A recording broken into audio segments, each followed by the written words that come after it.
What's going on, gardeners? On today's 2-minute garden tip, I'm going to share 2 mistakes new gardeners make when using grow lights. The first mistake new gardeners make is not placing the lights close enough to the seedlings. Most affordable grow lights are low in intensity, and the intensity of light decreases exponentially as you move away from the lights. So, if you are placing your lights high above your plants, they will struggle to photosynthesize. The results will be tall, wispy, leggy seedlings because they will choose to put their energy into growing tall as quickly as possible in a desperate attempt to reach stronger light instead of building thick stems and dense leaves like we actually want. Most basic grow lights should be placed anywhere from 2 to 8 inches away from plants, where LED lights can be placed more closely than fluorescent lights because they don't generate much heat.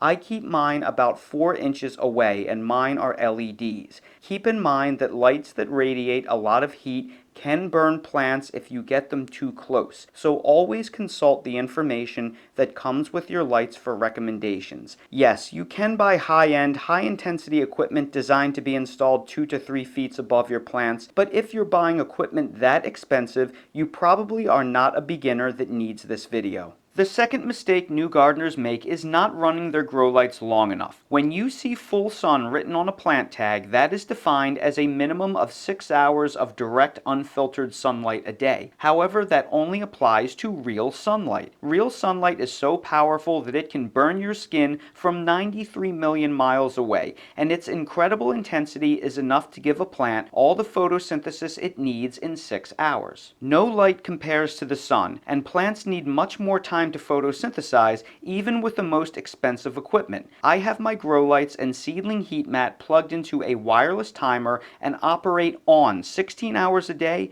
and off 8 hours a day. They automatically come on every morning at 6 a.m. and automatically turn off every evening at 10 p.m. This is the ideal schedule for annual vegetable transplants because it gives them enough time under lights to photosynthesize, and it keeps them in tune with the true sunrise and sunset patterns so their biological clock stays on schedule. These tips will help you avoid disaster, and that's today's 2-minute garden tip. If you're new to the channel, please consider subscribing and hitting the bell to receive new video notifications, and check out our Amazon storefront and spread shop in the video description for a list of the gardening products I use and awesome custom designed apparel and other gear. Your support is greatly appreciated.